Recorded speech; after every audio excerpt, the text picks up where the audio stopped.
Yes, please start.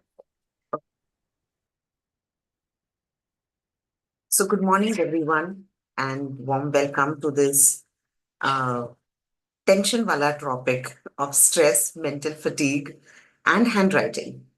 So, many of us, feel on a day to day basis that there's so much to do and there's so many things around us that there are times, there are different reactions we get to this. So, first is there are many things that bring stress into our life. It could be something related to the profession. So, there are deadlines to be met, there is business to be grown. Uh, there are revenues to be taken care of, bills to be taken care of. It could be related to the profession, to the personal aspects of managing the family, the growing up children, the elderly parents, taking care of yourself, having fun in your life, because all these elements are important. And while we are juggling in all this, there's a lot of stress that comes in. And stress and mental fatigue are very closely interconnected. So that's the topic for the day. Handwriting, now it seems very unrelated, that stress and mental fatigue are so critical aspects of our life. And how does handwriting come in? So I am Preeti Gandhi, a graphologist and a graphoanalytical therapist. And today I'm going to share with you how these three things, not just stress and mental fatigue, but even handwriting, are so closely related to each other and what we can do about it. And before I dive into the session, a brief introduction about myself. I have impacted more than hundreds of lives in the past 4 years itself, where the people after the graphotherapy they have been able to lead their own life. So when I say lead, I'm saying lead as in a leadership way, that you lead a life that you want and not what your spouse wants or your children want or your boss want or your friends want. Yeah, you lead a life that you want, and they have been able to do that in all areas of life. HRCM, that is health, relationship, career, and money. And I really got into this because I have been, for 30 years, I have been into IT and advertising industry. And all those years gave me a lot of success financially, career wise. But at emotional and mental level, there were things that were missing. And a phase came in my life where I had to deal with them. Like they were staring on my face and I had to deal with them. And that's when my hobby of handwriting, I revisited and I found a treasure that I had not considered before. And then it became a mission for me to be able to share this knowledge with people so that a skill that we've already learned when we were 6 years, we can utilize that today for our growth, for our self development, for our dreams, and for our goals. And that is what I do day and night. That's what keeps me asleep with with a smile on my face and wake up with excitement of what the day holds. And I'm sure a lot of us want a life that really makes us sleep well at night, where you're not sleeping with a lot of uh, baggage. Oh, what did I do with my day? So, and one of the things that really blocks us is stress. So that's what the topic for the day. And there are four things I'm going to do in this half an hour, and that is rise. RISE. R is recognizing our handwriting in a new light. I is identifying the the idea of stress and how it leads to mental fatigue. S is what is the scope in handwriting for taking care of these things. And S is easing the way through certain strokes uh, to out of the stress aspects. So let's dive in. First aspect is recognizing the handwriting. Yeah, recognizing the handwriting in a new way. So I would request all of you to just get a paper and pen. And actually, I think most of the people present here probably have done this exercise before. So I will just briefly talk about it, where you write probably a sentence that my name is this and I want to do this in life. You write that sentence, and then after finishing that, write the same sentence in a much smaller size of writing, and then write the sentence in a big size of writing, and then write the sentence which goes on the left, like normally our writings are straight. So let it go little more on the left, then again write that same sentence which is going on the right side. So in graphology, we call it the slant. So write it in all these four ways, and you will realize that there is a resistance, or at times in one of the workshops, I think that was in JW Marriott, where one lady was, I just cannot write it in left. Even if I start the first letter on writing on the left side, the next letter just automatically happens straight on right side. And that happens because our brain has learned to write in a certain way through our life experiences. And if I may share the screen, do I have shared? Yeah, I have the sharing the screen, right? Okay. So I will just share a screen. Just give me a moment.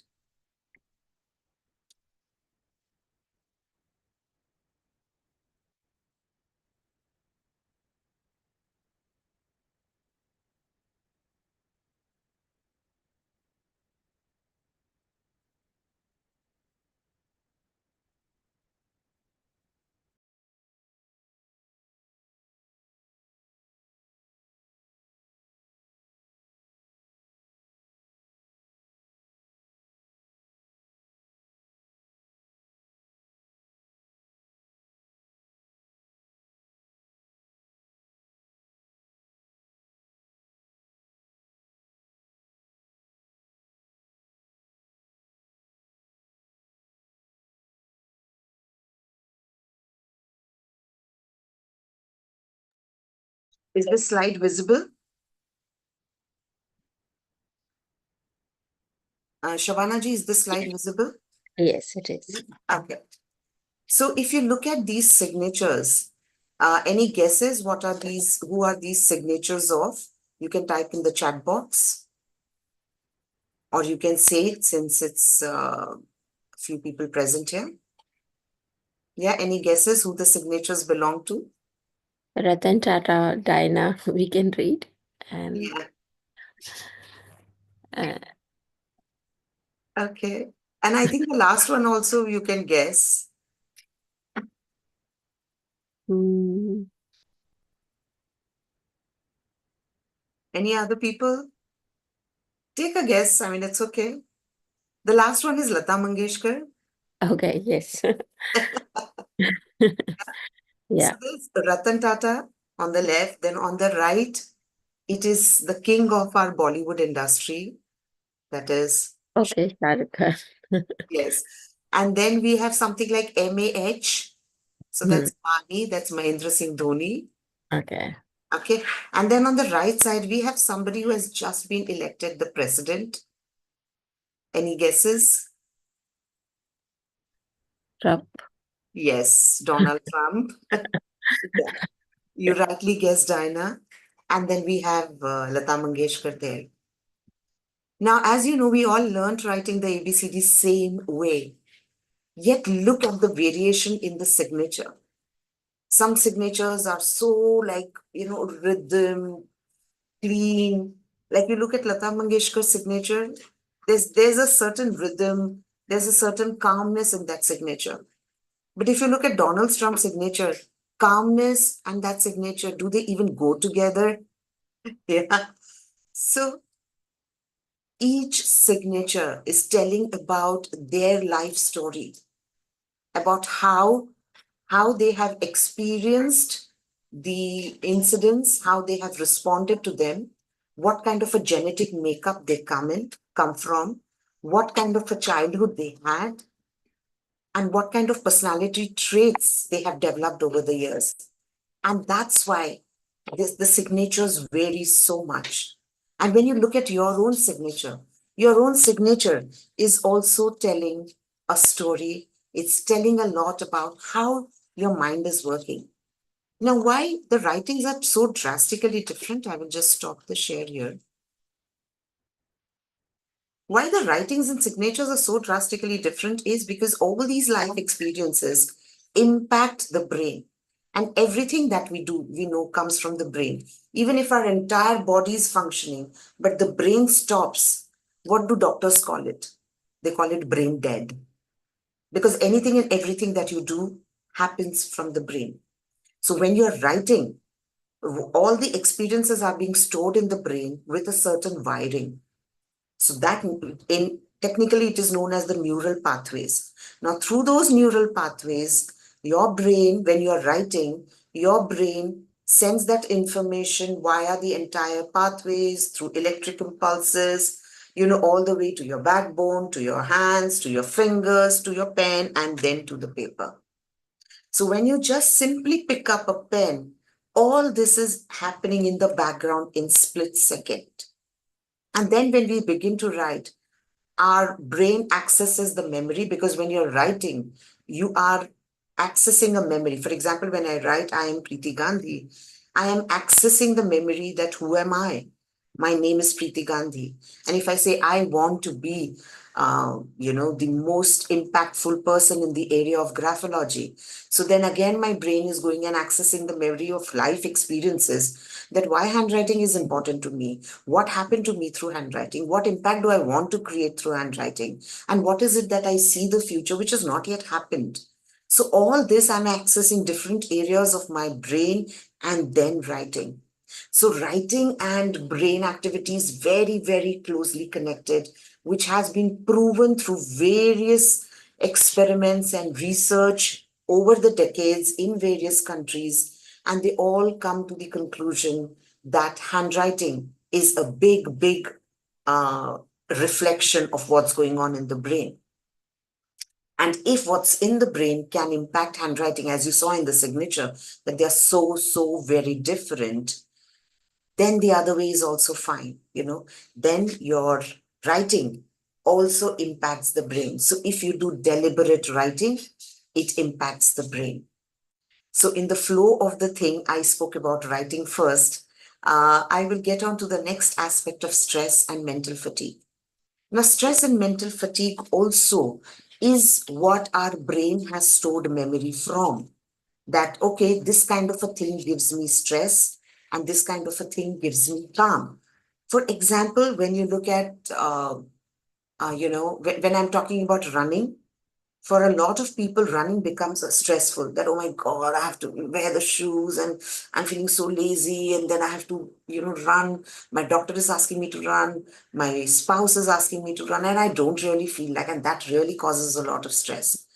But for some people, for example, athletes, running is a kind of seeing a better future for myself.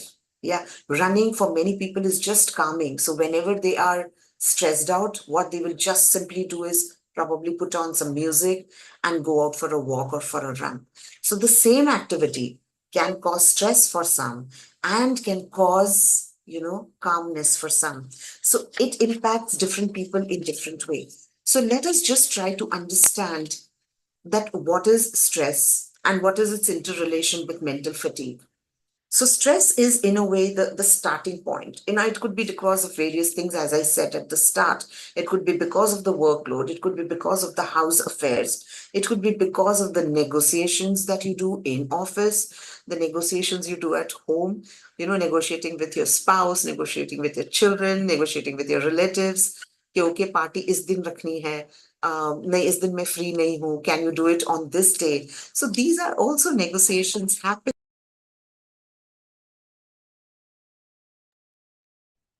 Okay, yeah.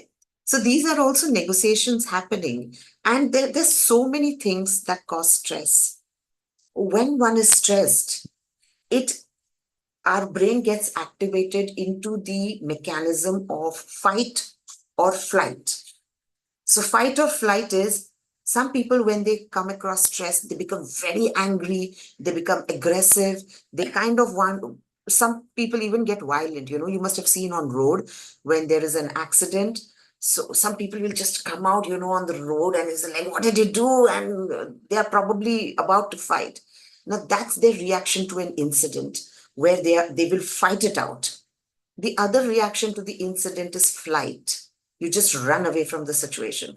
So a lot of people, when there is a conflicting situation, they just keep quiet. They will not utter a word because it just does not, they would rather walk away from the room. There are also two other things, to fight and flight.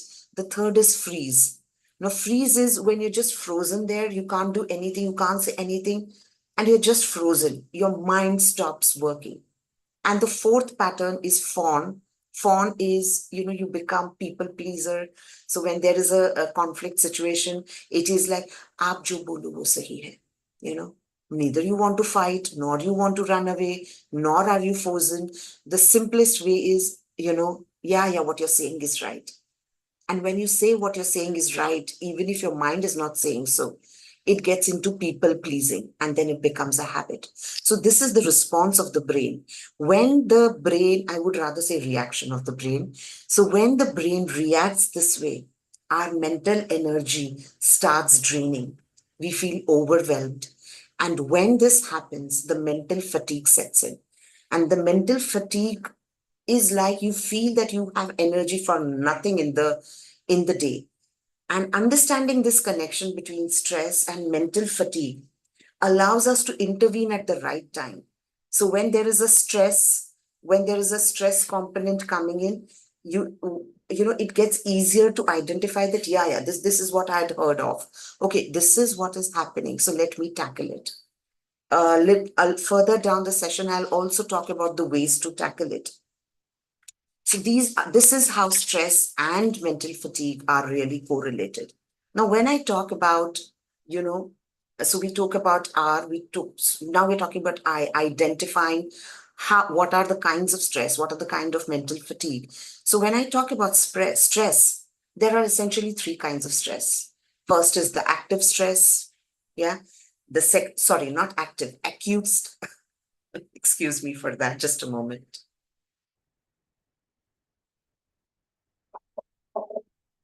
So when we talk about stress, there are essentially three kinds of stress. First is the acute stress, second is the episodic stress, and third is the chronic stress. Now, what are these three kinds of stresses? Acute is something which is very intense, but short-lived. For example, you want to catch a train. I mean, people who are from Mumbai would know that how catching a train is an achievement. Yeah. So when you're going to catch the train, you're looking at the time, what time is the train coming? You have to get into the platform and you have to catch the train with all the crowd. So that is an acute stress. You will find, changes in your breathing pattern. You might even sweat for all you know. And then you get into the train and then you're like, okay, I got him. And then the stress resolves, it subsides. That's an acute kind of stress. The other kind of stress is episodic stress. It's like it happens at recurring time. For example, I remember as a child, whenever there was exams, uh, you know, it would be so stressful. And, my teacher once called me and said, Preeti, are you having examination phobia? You know everything. What's wrong with you? And today I understand that that was the episodic stress. So whenever exam time comes, I would be in all stress. Once the exam is over, the stress is gone. Yeah. You will find episodic stress happening even in work life. For example, people who are working, who are probably in sales, let's say. So when there is a meeting for the targets and for the projections, there's stress because now we have to talk about the performance of what has happened, what has not happened, what do you plan in the future. So that, causes stress. And when it happens number of times, it feels like a habit. So every time there is a meeting regarding this, there is stress, right? The third type of stress is the chronic stress. Now, this stress happens, it's not very intense, but it is very long. One example could be, when you have an elderly person in your family whom you have to take care of. So you have to take care of that person, the care, the medicines, going to the doctors. You have to manage your work life, going to office, doing the responsibilities there. And if you're a homemaker, then taking care of other things at home, taking care of the spouse, taking care of children, taking care of the groceries, taking care of the bills, right? And then there are so many other responsibilities that come in. And that really causes, I mean, so it feels as if there's no end to this. It's like this is just going to continue. It becomes a part of daily life. That causes burnout. And if it is not addressed at the right time, it causes a lot of health problems. So these three kind of stress we've seen, the acute, episodic, and chronic, and each kind of stress has its own impact on us. So when you recognize the stress in your space and when you know which kind of stress it is, you can take actions to take care of it, right? And then coming to mental fatigue, there are five kinds of mental fatigue. First is cognitive fatigue. Second is emotional fatigue. Third is physical fatigue. Fourth is decision fatigue. And fifth is sensory fatigue. Now, getting into them, cognitive fatigue is when you are spending a lot of time with some kind of, uh, let's say, people who are in office and they are doing analyzing a lot of data. So it's like there's so much of cognitive things that are happening, so many functions happening, and then it becomes a struggle to focus. And a lot of you must have heard the term, bheja fry, which is like brain fried. So the mind feels like it's brain fried. And its impact is that there is trouble concentrating and processing information.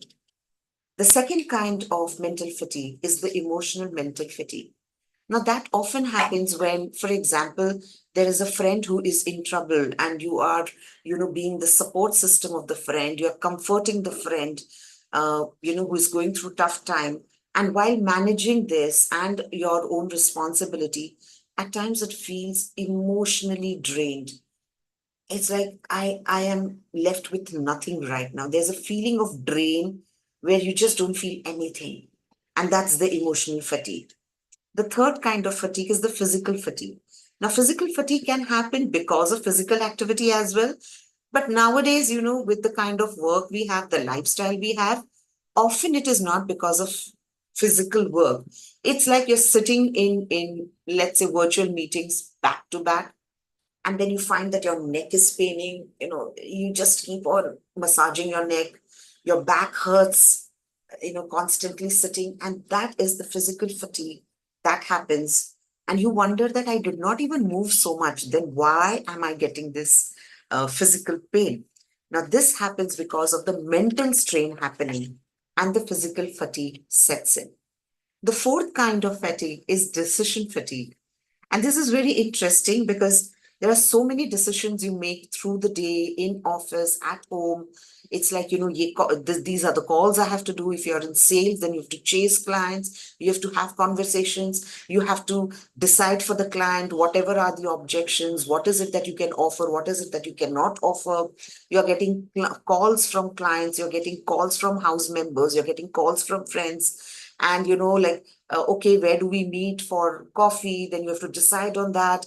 And then there are vendors negotiations happening. It's so many things happening in office and real life and your personal life, that there comes a time when there is decision fatigue, like you are no longer equipped to make any decisions. And if you make decisions that time, then it leads to poor decision making or avoiding decisions. I remember, as I shared that, I am a co-founder of advertising agency and I ran it for good 21 years. So during those years in advertising, the entire day would be filled with so many decisions, about the client, about the design, whether the design is right, the font size is right, is this the right design for a hoarding, is this the right design for a print ad, how will this work out in a TV ad, how many seconds should it be, what should be there in the seconds, convincing the client, coordinating with the designers and meeting the deadlines. Now, all these, there would be so many decisions to make. So if there were time our cook didn't come and we had to order food, so it would be like, oh God, just order. Don't ask me what to order, just order. So, there's that kind of decision fatigue that happens. The fifth kind of fatigue that I'm talking about is the sensory fatigue. Now, this often happens when you're a very noisy environment or an environment there's a lot of, what can I say, light, So either you're looking at the screen, or people who are in an industry where there's a lot of light happening, models, for example. So for a regular people who are in office, there's so much of noise around. During the lunchtime, there's so much of food smell. Some smell that you like, some smell that you don't like, right? So all these kind of sensory stimulations, you know, it feels like overstimulated, and mentally then you check out. So these are the kind of five mental fatigue styles and how it impacts our life. It leads us into a space which is not growth oriented, which is not calm. And when you are in this kind of a state, just think about it, that how can you even think about the future? And if you're able to think about the future, are you then able to take actions on it? And when you're not able to take actions on it, we give a lot of terms, that, oh, I procrastinate. I know what has to be done, but I'm not able to do. We give terms to we give terms, and then some people would call you a lazy. You just don't take actions. This has to be done. You know that you have to go for a walk if you're having some health challenge, if you're having diabetes, if you're wanting to overcome weight gain. So these are things you have to do. You should be going out for a walk. You should be going gymming, but yet you're not able to do. So people give labels to themselves, oh, I'm lazy, oh, I procrastinate. But actually, the reasons are far more what is leading you to this state. And when you take care of what leads you to it, if you take care of it right at the start, you know, then the पीछे का जो रायता फैलता है, that won't happen. There is this famous saying, a stitch in time saves nine. When you hit the problem at the right time, when you stitch it at the right time, then there are so many other things that are just simply avoided. And that is the advantage of being aware of what kind of stress it is, identifying at the right time, even before it reaches a mental fatigue. So the next question.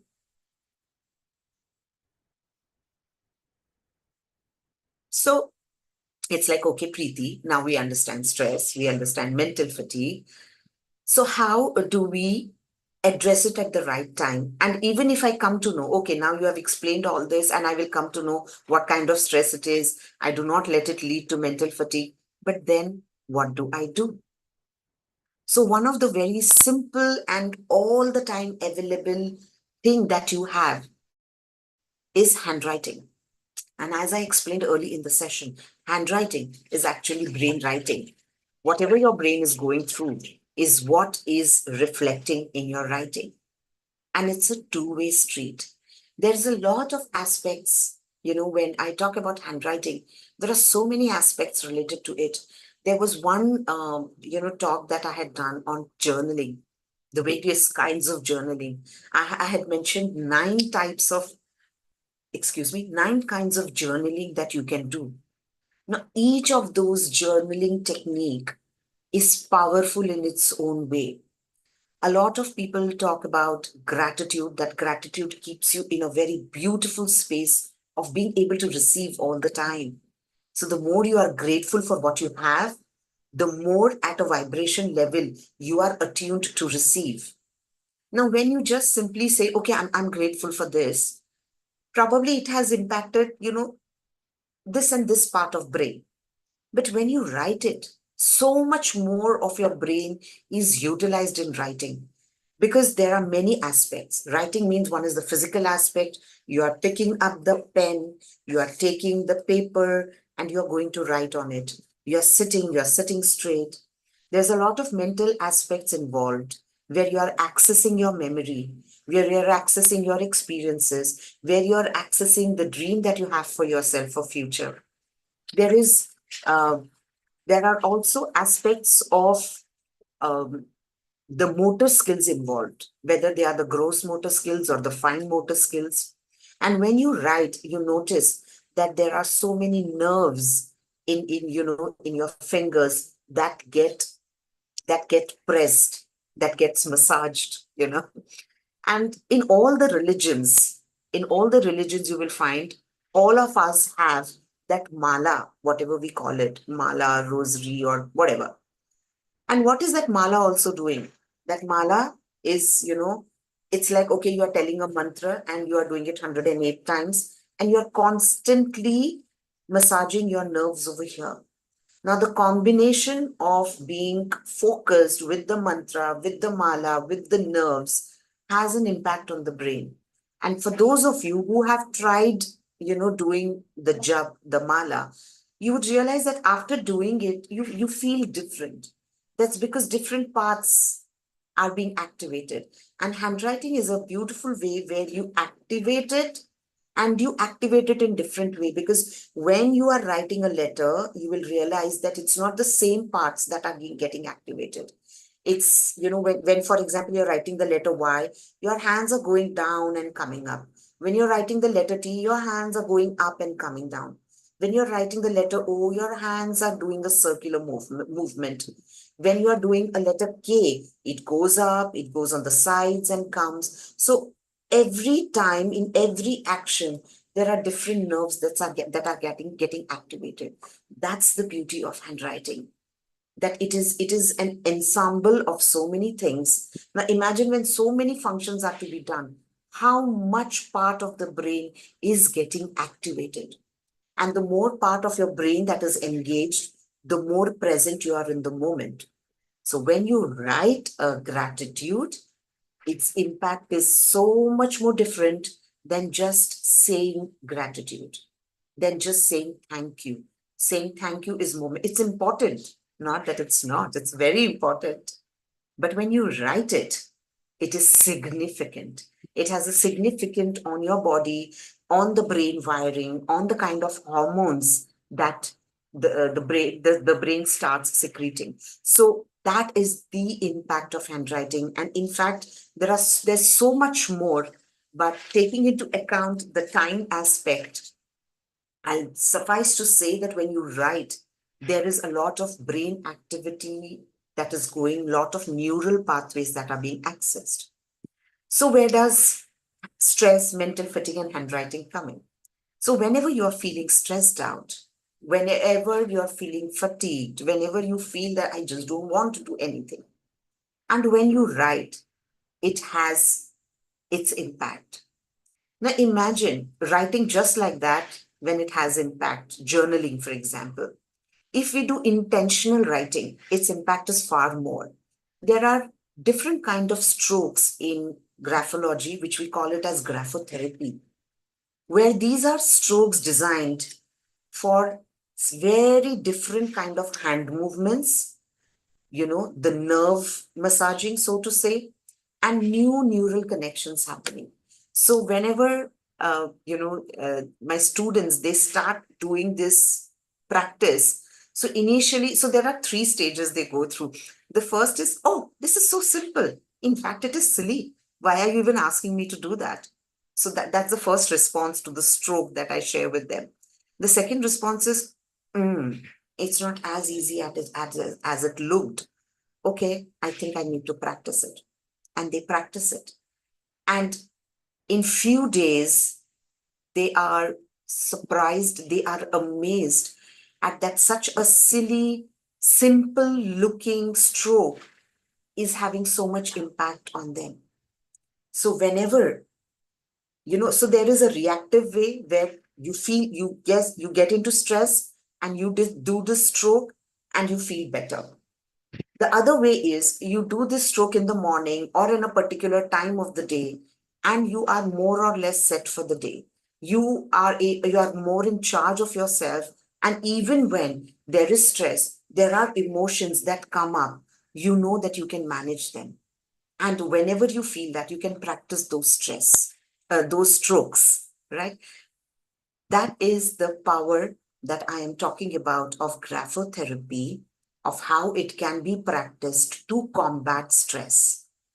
Now, me and Shabana ji were talking at length about how we can let more and more people benefit from the power of graphotherapy. So there is a workshop, there is rather a series of, it's a 6 week challenge we are having starting this Tuesday, where I will be introducing, one is the king of the graphotherapy stroke. Like that stroke has so many benefits that I cannot even begin to talk about it. But yes, one of the things that has benefit on is stress, and it's a very powerful stroke. So what will be happening in the 6 week challenge, which is from 9 in the evening to 9:45 in the evening, is we will understand what is blocking us currently. We will write about it together as a group. I will show the stroke how it is to be practiced in a very scientific way and a systematic way so that the brain can absorb it easily. Remember, whenever you try a new habit, the brain resists. It will be like, nay, nay, I don't want to do this. And it will give you different stories. That मैंने पहले try किया था, see, I tried a new thing, it didn't happen, it didn't work out, I failed. So why should I try again? So it will give you all kinds of stories. Every one of you who is present here and who is watching the video later on can relate to this, yeah, that your mind is very clever. If it doesn't want to do something, it will give you 100 stories of why you can't do this. And that's why it's important to ask the right question. So if you say why I can't do it, trust me, you will be busy with it throughout the day, because the mind will keep giving you reasons and reasons and reasons why you can't do it. But ask the right questions, and the mind will give you different information. And give the mind the right exercise. The mind will start responding in a way that is aligned to your self development, that is aligned to your self growth, and you will realize that it is not all that difficult to get going once the initial inertia you come over. And these strokes help you to overcome the inertia, or to overcome whatever stories that the mind tell you. So this is what we will be doing in the challenge. What I will be providing you with a specially designed workbook. And in that workbook, there are different strokes to be taken. There are important question prompts that are there. We will be sitting together and I'll be ensuring that you get those strokes right. And over every week, we will be taking different areas of your life. Now, I do not know how many of you have gone through how many of you here know the wheel of life? Can I have in the chat box, how many of you know about the wheel of life?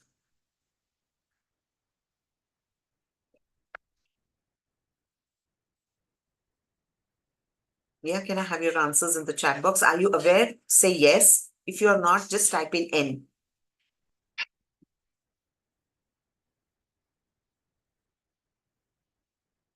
A little. Okay. So in fact, no. Okay. Thanks for replying. So that um wheel of life is a concept where we are looking at our life holistically. You will find a lot of people. So when will identify themselves only as a workaholic person, that work is my everything in life. Now when they give everything that they have in work, their personal life, family life suffers. So you do not want a scenario where you give so much to one area of your life that the other areas of life suffer. So wheel of life is an exercise where we go through different areas of our life. And that is also what would be covered in the workshop. And once you are aware, see, everything starts with awareness. Once you are aware, once you can see things that, oh, this is what it is, then you can navigate. When you are, I remember a time we were driving in Lonavala, it was rainy season, and it was so foggy that we could only see 4 or 5 feet ahead of the car. So we really had to drive so slowly. In fact, we had to stop at a point in time because we just couldn't see ahead, even though our headlights were on. At times, a car would just come from front and it would be like, oh my God. And Lonavala being, a ghat area. So it felt very risky. So we actually had to halt the car. So, but As the fog goes away and you can see the road, you are aware, you are able to see what it is, then it is easier to walk. But if we are not aware of different areas of our life, what is in there, then we are in a foggy state. We really can't see. And something that you can't see, you can't walk towards. So having an awareness of all this helps us to lead a more fulfilled life, helps us to lead a life where it is not, where we say that, okay, this feels good. I love, I love living. I love what I'm doing. I love what's happening in my health. I love what's happening in, all areas of your life. So that's the space that it's a beautiful space to be in. And I would encourage you to participate in this 6 week challenge. And it's we will be taking through it in a very simple and powerful way. So you don't require any kind of experience of anything. The only thing that you need to be able to do is write, and if you can write, then you are eligible for this for this challenge, 6 week challenge.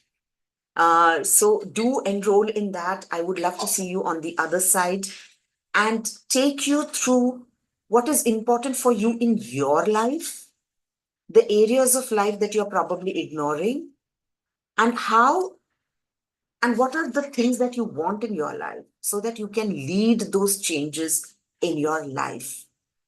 And with that, I would like to that is my something that I wanted to share with you on this beautiful Sunday morning. And any questions you have, I am happy to clarify there. Good presentation on stress, Thank you. and you just presented it so well that I don't have any questions. Thank you. Thank you, Rajvi. You're such a sweetheart. Okay. Any other queries? Fine. Shabana ji? Yeah. Thank you so much, Preeti ji. It was really wonderful talk, and you covered so many different aspects. So we are excited about uncovering our wheel of life in your course. Certainly, it's a very, very powerful exercise, and I look forward to seeing all of you there. Yeah, Bye that. bye. Have a good day. Thank you. Thank you so much, everyone.